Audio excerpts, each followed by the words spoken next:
Nsibande, Apostoli Nsibande, abafundisi bonke, abavangeli, ibandla lonke egameni likaJesu Kristu waseNazaretha. Amen.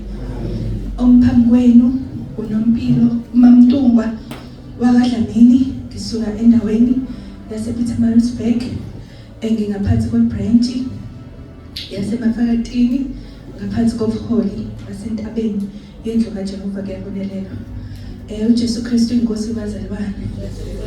Bazalwane, ngisukunyiswa nje ukuthi emkhulekweni wami kulezi insuku bengithe Nkosi uNkulunkulu kade engibusisa ngokuthi fanele ngifike nami la ngizobe ingxenye. Ngisukuma nje ngiyathuthumela ngithi Nkosi, bengikhulekile ngathi Nkosi angifisi kube yize ukuba khona kwami kule ndawo usungithathile, bengingazelele ukuthi ngizoba ngikule ndawo namhlanje, kepha uNkulunkulu wangenzela umusa ngafika kule ndawo ngazohlanganyela. Bazalwane, kubuhlungu ungahlanganyeli, angifuni uqhawanga. Yebo, siyazithola inkonzo ngekhalezo ku-VN every day, kodwa kukhona lento uNkulunkulu aphinda yenze ngokuhlanganyela nabazalwane. So ngiyamdumisa kakhulu nje uNkulunkulu ngokuthi ungivumele namhlanje ukuthi akube kuhle ukuthi ngizohlanganyela nabazalwane.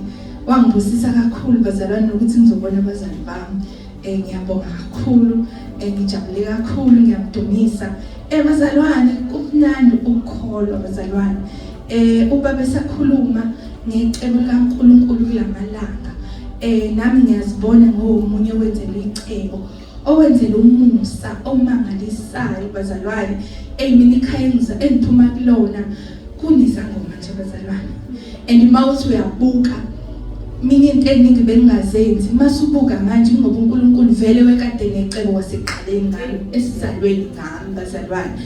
Ngiyabuka nasekhaya engiganele kulo kuyenzeka konke bazalwane, namanje kuhlangene, kodwa mina uNkulunkulu nje wangenzela icebo futhi bangangivalele khona ukuthi ngibe lo makoti ekuzothiwa ngiyafoswa, even nomyeni noma ngifoswa ukuthi kufanele ngiyothobela labo dagoni, kodwa niwangikhulula wathi ngicela ngaphazanyiswa entweni ayenzayo. So ngizodumisa uNkulunkulu nje ngalokho ukuthi uNkulunkulu ungithandile bazalwane.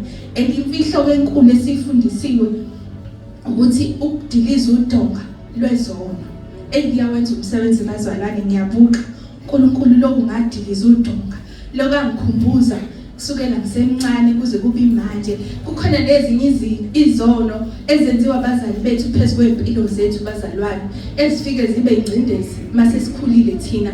Ngibuka mina ukuthi khona la ngeke ngasafara khona ngokuthi ngibuka ukuthi lokhu kona kwabazali bami, kodwa ngokuthi ke kukhona lelithi uNkulunkulu asinike lona lokuthi asidilize izono, udonga lezono kadiliza bazalwane. Nangampela uNkulunkulu ungenzela umusa ngisho emshadweni wami bazalwane. Ngithi ngibuka nje kulezi insuku kade ngilalela intshumayelo kukhulunywa nangethingo lenkosazane. Ngizobonga uNkulunkulu ukuthi nami uthingo lenkosazane owami umshado bazalwane ngiyabona, ngihleli ngibuka nje zonke insuku. Ngiyabona ukuthi impela sengidlulile emuva kwistorm, ngiyabuka ukukhanya phambili la ngiyakhona. Ngiyangeke ngibukile ukuthi kuzoba yiphutha ukuthi ngasukumi ngizomdumisa uNkulunkulu ngimbonge. Ngiyabonga nabazalwane bebengithwalile ngemkhuleko yabo. Ngiyabonga umusa kaNkulunkulu ube nani umbusise egameni likaJesu. Ngiyabonga nakubaba uNsibande ade ngidlinza ngako kungihlupha ukuthi ngithathe mina kumnyama kumina bazalwane. Yabo kumnyama wangithatha wangigona nabantwana bami bazalwane engangazi. Yabo ukuthathwa umuntu engakwazi, bangithatha benoma bangimukela bangigona kumnyama, kwakumnyama ngihlangana nabo bazalwane. Ngafika futhi nakwibranch yaseMafakatini kumfundisi uZondi, wafike naye wangigona bazalwane kumnyama. So ngizobonga uNkulunkulu ngalabazalwane abangabhekanga ukuthi ngubani ngivelaphi ngiyini, kepha nje bathatha imvu kaNkulunkulu bayigona.